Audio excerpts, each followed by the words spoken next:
அஸ்ஸலாமு அலைக்கும் வரஹ்மத்துல்லாஹி வபரகாத்துஹு.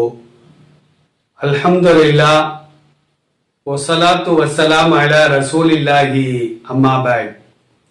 கண்ணியத்திற்குரிய எல்லாம் அல்ல அல்லாஹ்வின் நல்லடியார்களே, பாசத்திற்குரிய இஸ்லாமிய பெரியோர்களே, தாய்மார்களே, சகோதர சமுதாயத்தை சார்ந்த அருமையான சகோதர சகோதரிகளே, நபிகள் நாயகம் ஸல்லல்லாஹு அலைஹி வஸல்லம் அவர்கள் கூறியதாக முஆவியா ரலியல்லாஹு அன்ஹு அறிவிக்கக்கூடிய செய்தி அபூதாவுத் என்ற நூல்ல 4888வது செய்தியாக பதிவு செய்யப்படுகிறது. பொதுவாக மனிதர்களிலே ஒரு கெட்ட குணம் என்னவென்றால், தன்னிடத்தில் 1000 குறைகள் இருக்கும், 1000 தவறுகள் இருக்கும், ஆயிரக்கணக்கான பிழைகள் இருக்கும். அது அவர்களுக்கு குறையாகவோ தவறாகவோ பிழையாகவோ தெரியவே தெரியாது. ஆனால் அடுத்தவர்கள் செய்யக்கூடிய ஒரு சின்ன தவறு, அதை என்ன செய்வாங்கன்னா கண்டுபிடித்து அதை பெரிய ஒரு தவறாக பேசிக்கொண்டே இருப்பார்கள். அடுத்தவரின் குறையை ஆய்வு செய்வதே ஒரு தவறான காரியம். அடுத்தவரிடம் நாம் ஒரு தவறை கண்டால் அதை திருத்தி விட வேண்டுமே தவிர, அவரிடம் சொல்லாமல் மற்றவரிடம் சொன்னால் அதனால வீண் குழப்பங்கள் ஏற்படும்.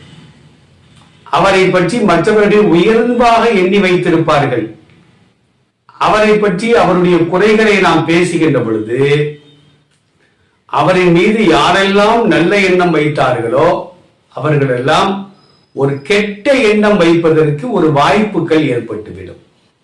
அதனால அடுத்தவர்களின் குறைகளை நாம் தேடி திரிவதும் கூடாது, ஆய்வு செய்வதும் கூடாது. அடுத்தவரிடம் ஒரு குறையை கண்டால் அவர்களிடமே சென்று, உங்களிடம் இந்த குறை இருக்கிறது, இதை நீங்கள் திருத்திக் கொள்ளுங்கள் என்று நாம் சொல்ல வேண்டும். நம்முடைய குறைகளைத்தான் நாம் பார்க்க வேண்டுமே தவிர, அடுத்தவர்களின் தவறுகளையோ குறைகளையோ நாம் ஆய்வு செய்வது கூடாது என்பதை இஸ்லாம் நமக்கு தெளிவாக சொல்லி காட்டுகின்றது.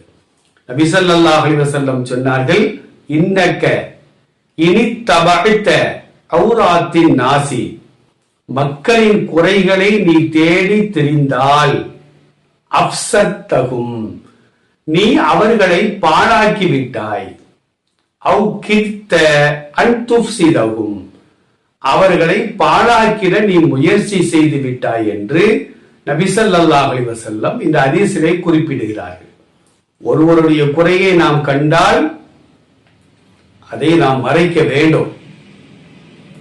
யாரிடம் குறையை காணுகின்றோமோ அவரிடம் நேரடியாக சென்று இதை நீங்கள் திருத்திக் கொள்ளுங்கள் என்று நாம் சொல்ல வேண்டும்.